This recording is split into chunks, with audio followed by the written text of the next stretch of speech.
Hello viewers, আসসালামু আলাইকুম। আজকে আপনাদের দেখাবো গরুর মাংস এবং আলু দিয়ে পাতলা ঝোল এবং গরুর মাংস দিয়ে ছিমের বিচি রান্নার রেসিপি। তবে আমাদের চ্যানেলটি একটু বেশি বেশি শেয়ার করে সাবস্ক্রাইব করে ও লাইক কমেন্টস করে দিয়েন। দেখে আসি রান্নাটি। মাংস একটা পাত্রে নিয়ে নিলাম।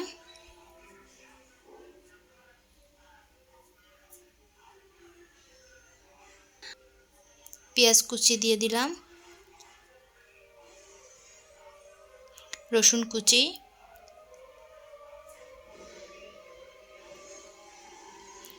হলুদের গুঁড়া,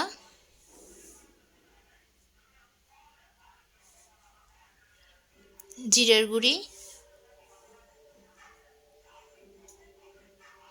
মরিচের গুঁড়া,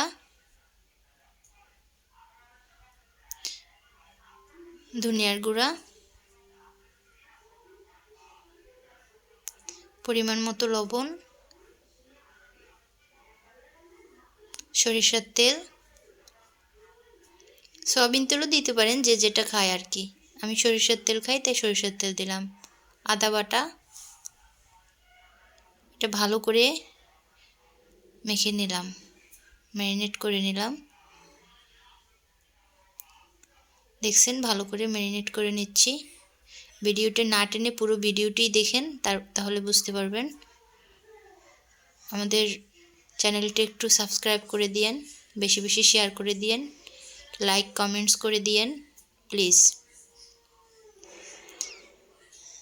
মেখে নিয়ে ভালো করে মাখা হয়ে গেলে এরপর এটি ঢেকে দিব। চুলা মাঝারি সাইজের আঁচ দিয়ে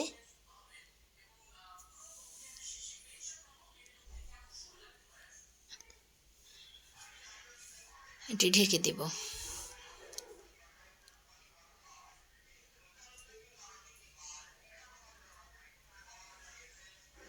ঢাকনা ঢেকে দেওয়ার কিছুক্ষণ পরে ঢাকনা তুলে ভালো করে নেড়ে চেড়ে দিলাম, কষা করে নিলাম। ভালো করে কষা করে নিতে হবে। এবার পানি দিয়ে দিলাম। পানি দিয়ে এটা প্রেশার কুকারে নিয়ে নিলাম। আলু দিয়ে পাতলা ঝোলে এটা আমি ছিটি দিব 5টা। 5 ছিটিতেই আলু সিদ্ধ হয়ে যাবে, মাংসটাও ভালো সিদ্ধ হয়ে যাবে। মাংসটা ছিটি দিয়েছি 3টা। সিমের বিচি দিয়ে মাংসটা কষা করে, সিমের বিচিটা সুন্দর করে কষা করে একদম পানিটা টেনে যাবে, ঝোলটা টানিয়ে নিয়ে সুন্দর করে শুকনো শুকনো হয়ে যাবে। শুকনো হয়ে যাওয়ার পরে এই যে দেখেন, পানিটা প্রায় টেনে গেছে, ঝোলটা শুকনো শুকনো হয়ে গেছে।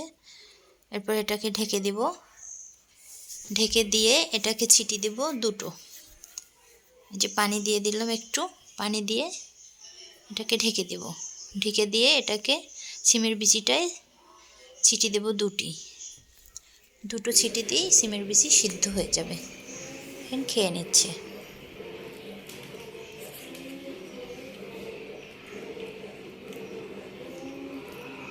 খুব মজা হয়েছে। পাতলা ঝোল তো অনেক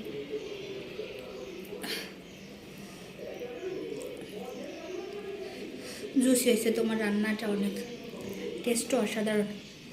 সিমের বিচি না,